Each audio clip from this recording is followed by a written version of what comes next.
Alright guys, here I'm going to show you kind of a short little video on ground reference maneuvers and how they're done. I know the training manual for the aircraft POH can be kind of confusing, Cessna, Warrior, or the Cherokee, but I'm going to kind of break it down for you to where it kind of bring everything down so you can understand it and see it in a more simplified level.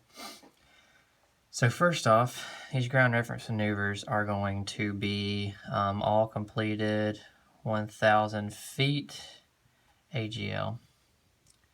Along with that, they'll all be completed in the cruise power setting. So, with that being said, 1,000 feet AGL for our area, he converted typically about 70 to 90 feet average. So we're going to fly these at 1,100 feet MSL. So that's where our altitude indicator will read, and we're going to kind of set everything up to go with that. Now the first thing you need to do is you need to determine your winds aloft. So you can find that information on aviationweathercenter.gov, and you can go to the bottom and you can go to winds and temps aloft. You can look up Mobile regional. You can find the winds aloft at 3,000 feet, and you can also find the surface winds on the METAR section for like Jack Edwards, which is Juliet Kilo Alpha. You can look up Fairhope, which is Charlie Quebec Foxtrot. Mobile Downtown, which is Mike Bravo Foxtrot. I'm sorry, Bravo Foxtrot Mike, correction. And you can go on there and find surface winds and things like that. So let's say today, for some reason, we did the winds aloft and we determined that the winds are all from the north today. This has absolutely everything to do with our ground reference maneuvers. As you may have already figured out lesson 4 when you do your simulated engine outs, it's very important that you know which direction the winds are from for purposes of landing and selecting a field. Well, that concept is going to follow in with this lesson where we have to use winds to determine how we're going to do our ground reference maneuvers. So, first thing first, basically for the ground reference maneuvers, we preferably like to pick some place like an intersection of the road, something like that, that allows you to be able to kind of triangulate where you're at, even if you can't see your point based on other points on other roads. Now, when we pick our intersection, we want it to be identifiable. We don't want a whole bunch of trees or things overlying this intersection. We want to be able to see it at any point. So, the turnaround of point, we've selected our point and we want to try to make a circle all the way around this point. And the important thing, we want all of these legs to be 1/2 mile. Now, typically for 1/2 mile, the best way to do that is to put your point, if we're flying on this direction, we want our point to be directly in the middle of our wing for the low wings, or in the middle of the ailerons. For the Cessna, you want it in about the middle of the strut, maybe a little bit higher, just pretty much the middle of the strut is where you want to look out and be able to see that point on the ground. So, all these ground reference maneuvers will all be entered on the downwind leg. So, if you're standing right here on the ground and you're looking forward, the wind will be on your face. Therefore, that is upwind. In that instance, that basically means that downwind must be the opposite direction. You're flying with the wind in a southerly direction. So we have south, east, west, and north. So winds are from the north, which means they're moving in a southerly direction. Therefore, we fly to the north, we fly into the wind. We fly south, we fly with the wind, which is downwind. So if we wanted to start our maneuvers, we always start them with the point on our side, and we start downwind. Therefore, that means we can only start this turnaround of point heading southerly with our point on the left side of us. Therefore, the points to our left, we cross southerly. Now, let's say, for instance, that our airplane is right here, and the wings stick out. Here's our aircraft.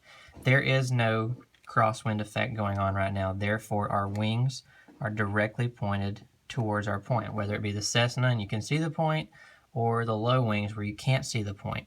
That's what the other roads are there to help you triangulate. So we cross the first point downwind, abeam this point. When we start our turn, this will actually be the steepest turn. The steepest turn will always be downwind.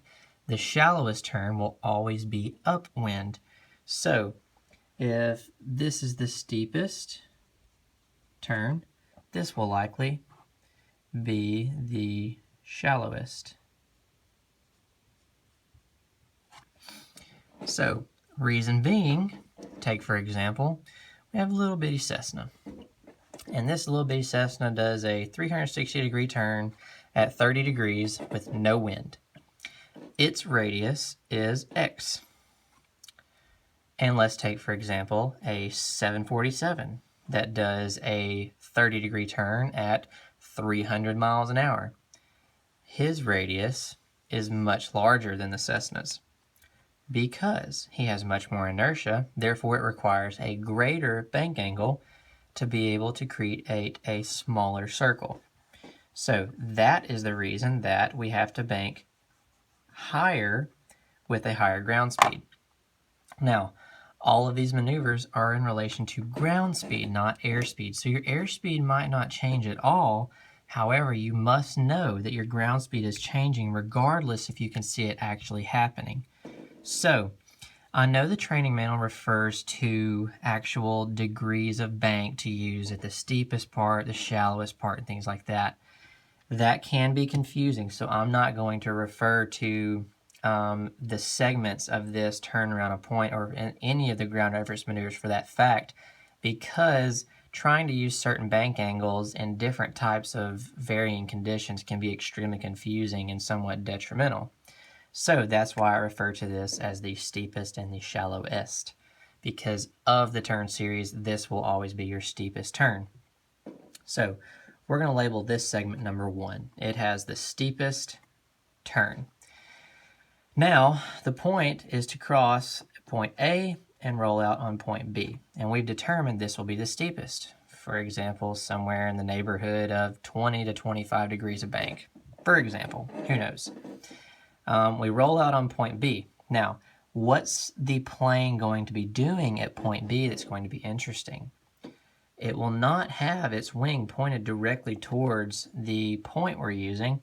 In fact, it will be pointing to the west of the point because we have to incorporate a crab angle in order to keep our point circular. Now, if we were to cross this with our wing pointed directly towards our point, what would happen is our plane would actually start to track away from the point because we weren't turning into it enough. Therefore, the wind was pushing us away from it. Now, what we do, in fact, is we actually will have our wings crabbed behind the point a little bit. Therefore, it allows us to see our point in front of the wing. Now, this, like I said, allows us to keep our circular motion going around this turn around a point. Now, even though that was the steepest bank angle, it's going to greatly begin to shallow. So we'll call this shallower. With that being said, the bank angle is going to start to decrease. Now, you're entering into the wind, therefore your ground speed is slowing. If you don't reduce your bank angle, what's going to happen is you're going to have a much steeper bank angle for a lot smaller radius turn. So even though you start here, what would happen is you would start to actually cross back over on top of your point. That is bad as well. That's why we must shallow our bank angle. So if we were at 20 to 25 degrees, more than likely right here it's going to start to shallow to around 10 or 15 degrees. Then we're back at another abeam point once we get to point C. At this point, the plane will be completely abeam our point. There will be no crosswind correction, therefore the point should be directly off of our wing. With that being said, just because the wing is off our point doesn't mean, or the point's off our wing, doesn't mean that there will be no bank angle. we must keep bank angle all the way through these maneuvers, or else they won't be circular. So at this point, you'll be completely into the wind. You'll have the slowest ground speed. Remember, these are in relation to ground speed, not airspeed. So knowing subconsciously that you're traveling into the wind means that your ground speed is going to be slowest. At this point, right here, your bank angle is going to be the shallowest of all. However, this is segment 2. Segment 3 is going to be the shallowest segment because it's completely into the wind the entire time until you get to point D. So the shallowest point and comparative to the steepest point will say 25. The shallowest will probably be anywhere from 5 to 15. Somewhere in that range. I'm not going to lock down on a number because the conditions vary. So at point D, this is the most critical point. What's going to happen is the plane is actually going to be angled away from your point, which can be kind of confusing. But remember, if here we crab northerly into the wind, on the north side we must continue to crab northerly into the wind, even though it's pointing away from our point. It can be kind of interesting to see it from that perspective. But basically, you want to cross the point with your point somewhat behind the wing. If you do that, it will work out very well every time. Once you cross the northerly road here, that's when you want to start your bank angle. And it's going to be steeper because you're going from the slowest ground speed, one of the slowest ground speeds, to one of the fastest ground speeds. Therefore, once you cross point D, you're going to have a steeper bank angle, and that will be quadrant number 4. Now, that is the turnaround point. You'll do that repetitively. You'll be constantly making directional changes. You'll be making bank angles. You should never have the wings level at any point because then you aren't making a circular motion. However, you do want to have the point in front of the wing on the downwind side, and you want the point behind the wing on the upwind side. It's almost going to feel like you're flying away from your point, but that's what you want. As long as you're flying, you feel like you're flying away from the point, you're keeping a circular motion, and you're not getting on top. Now, what happens if, say, you cross this point with the wings level? That can be worse because what's going to happen is you're not, in fact, crabbing for the wind, making the circular motion. You're flying against the wind, and the wind is pushing you down. Therefore, your angle is going to end up being pushed downwards like this. That's going to offset your circle. So you have to be very conscientious about that. You don't want to get pushed down on top of your point. If that happens, you've pretty much ruined the whole procedure, and it's very difficult to get back on track and get where you want to be. So we've broken down the turnaround of point. This is what we're going to do for the S-turns and the rectangular course. We're going to break down each one of these quadrants and continue going. So next we have the S-turns. Now the S-turns, you always pick a line. You want it to go against the wind. You never want to pick, say the winds are from the north today, you never want to pick a north-south point to do S-turns on. You always want the line to be against the wind. That way when you cross the road, north and south, you have no crosswind correction to be maintaining. You can fly wings parallel directly over the road. So for this instance, I'll draw a line representing somewhat of a straight road. Take it for a grain of salt. But again, just like the turnaround of point, we're going to enter on the downwind leg. So it's going to be in this direction. And typically we like to cross the road and make our first turn to the left. So for example, this is going to be 180-degree turn crossing wings parallel.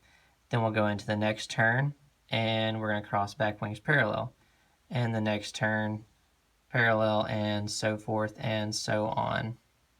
So the objective of this as well is to, not according to my drawing, to make each of these distances the same distance.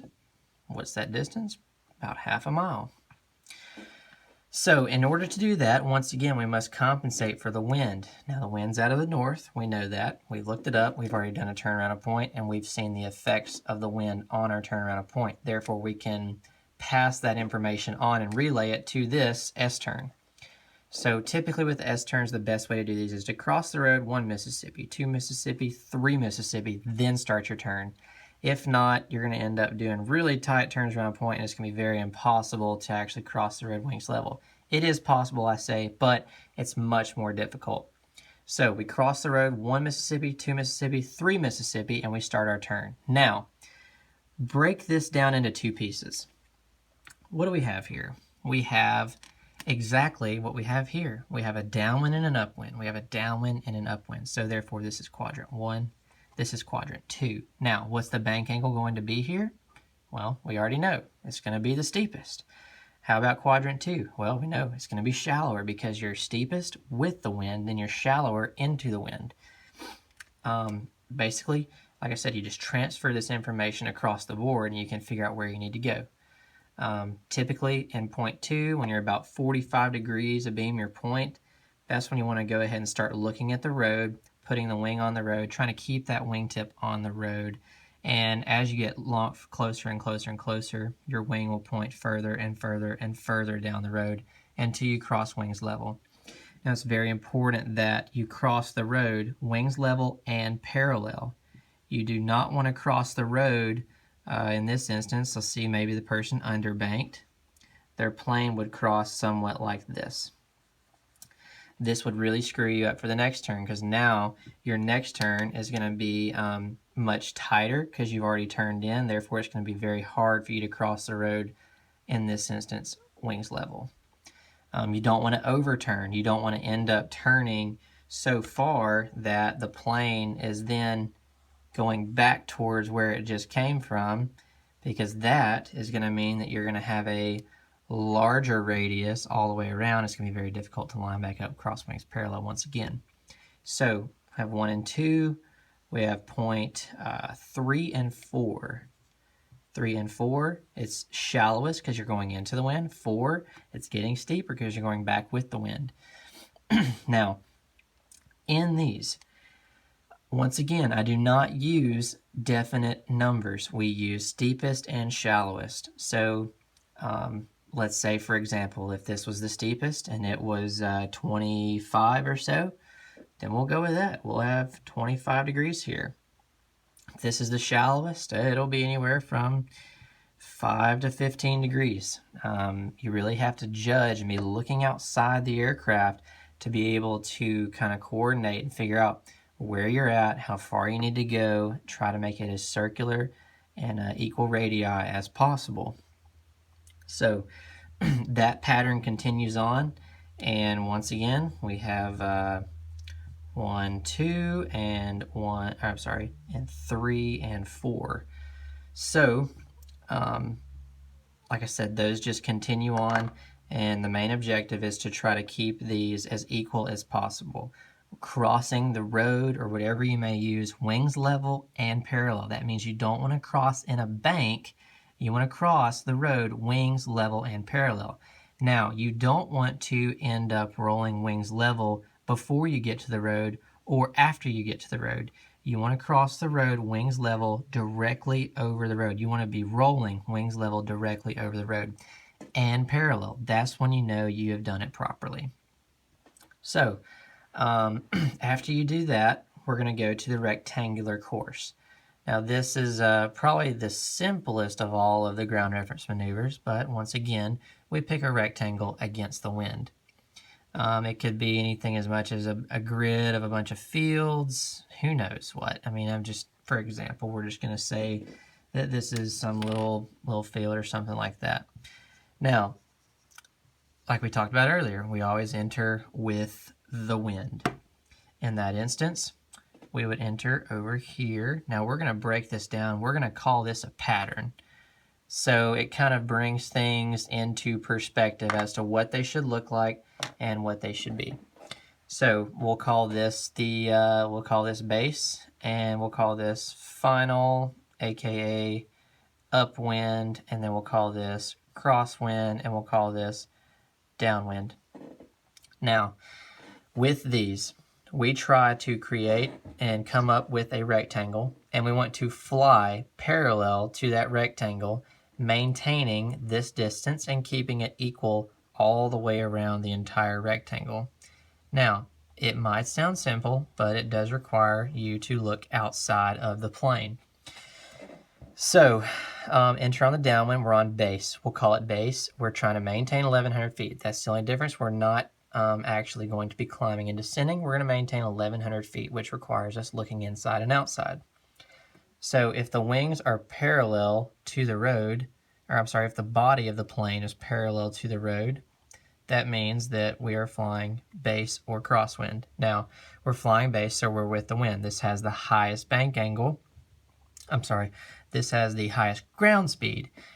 So, in order to keep this distance equal, we have to compensate for crosswind. But dun dun, there is no crosswind because we are with the wind. Now, when we're directly looking down this point, looking down our next point that we're going to use, which would be the upwind, that is when we want to start our turn. Now, another key point is we're going to roll out looking directly down the point that we just used that we were flying base to. Now, this turn, this is a much more blown up example of where we would turn. For example, this will be as far as ground track, this will be a 90-degree turn. But we must execute it the same way that we executed number 1. So once again, our concept of turning is going to follow us here. So we enter downwind. We start our turn as soon as we're looking down our next point that we're going to use to track. When we start that turn, this turn is going to be steepest because we have a highest ground speed. With that being said, if our nose is pointed due south and we turn, if we want to actually fly parallel to our point here, then we must use what we call a crosswind correction, or a crab, for example. So in order to do that, the plane will actually be pointed slightly northward all the way along this line here. In order to do that, there is no rudder required. All you do is bank the wings until you establish a heading that you like that allows a movement in the direction that you want. It's not saying the plane will be pointed where you want it. It allows directional movement, which again requires you to look outside of the plane. Now, when you start this turn, let me backtrack a second. This turn itself, because we have a crab angle northbound, if we're due south and then we roll out on a crab angle that is favoring northbound, this turn will actually be greater than 90 degrees. Because we're going due south, we're rolling all the way past east and a little bit north. Therefore, it's greater than 90 degrees. To the next turn, when we connect this turn together, this is going to represent, you guessed it, number 2. And because of that, our ground speed will be about neutral because we're going against the wind. We're going with the wind in the opposite direction of movement. So we start our turn once again when we're looking down the next point that we're going to use. And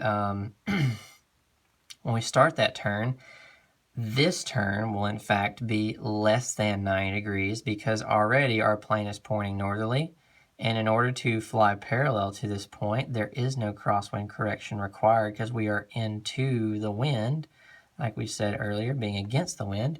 Therefore, if we're already pointed northerly and we roll out pointing northerly, it is less than 90 degrees. So, again, number 2, this will be a shallower turn, so therefore it's going to be less steep than number 1. So shallower turn in order to roll out wings level right over this point. Then we continue north, we cross here, we have our next 2 points we're going to use, we connect the dots, and we have point number 3. Now this one, just like we said earlier, will be your shallowest turn because into the wind has the slowest ground speed, therefore it's the shallowest bank angle. So turning into the wind, this turn will also be less than 90 degrees because in order for you to actually fly this course and be parallel to the course, you have to be crabbed northerly into the northerly wind. So when you roll out, you roll in with a northerly heading, you roll out with a west-northwesterly heading. Therefore, this one as well, like we said a second ago, is less than 90 degrees. Now, if we extend this one and this one out, We connect the dots, and we have 0.4. Now this one is going to be the steeper bank angle because as we turn, we catch a ground speed, therefore we have to bank sharper. So as you bank sharper, you're basically trying to compensate for the winds and things. In this turn, because we're slightly west-northwesterly, we turn to a due south heading like this guy, we're going to actually bank more than 90 degrees here. And then again, you want to roll wings level and parallel to the point that you just used, that you were tracking down. Now, how do you know if you're correcting properly for the crosswind correction? Well, you try to keep this distance equal all the way down the upwind and the downwind side. Now, if the plane starts drifting over your point, you know you're not using, you know you're not using enough crosswind correction, therefore you need to angle the plane more into the wind. However, if the plane is tracking away, that means you have too much. You need to track it. You need to actually angle the plane to a heading that is not as aggressive to the north to enable you to fly parallel. Same thing here. If you're getting pushed away, you likely have too little. You need to be more aggressive in turning north. Here, same thing. If you're going north, you need to turn away. Keep this distance equal all the way down. That is my spill on the ground reference maneuvers. I hope this didn't confuse you. I hope it helped you in some way. Again, I'm one of the instructors at Lightning, or you can always ask one of the other instructors to clarify this for you. But I hope this helps break things down for you so you have a better understanding of how these ground reference maneuvers work. And I know this can look really intimidating, like there's a lot of things to remember and there's a lot of things going on, but that's not the case at all. They're pretty friendly maneuvers. And really, once you get the hang of it, you're looking outside, you're looking inside. It's all about increasing your hand-eye coordination. So as long as you're looking outside, looking inside, it's really hard to mess these maneuvers up. But this is where the numbers come from, and this is what the training manual is trying to get you to understand. So again, I hope this helped you, and good luck with your ground reference maneuvers.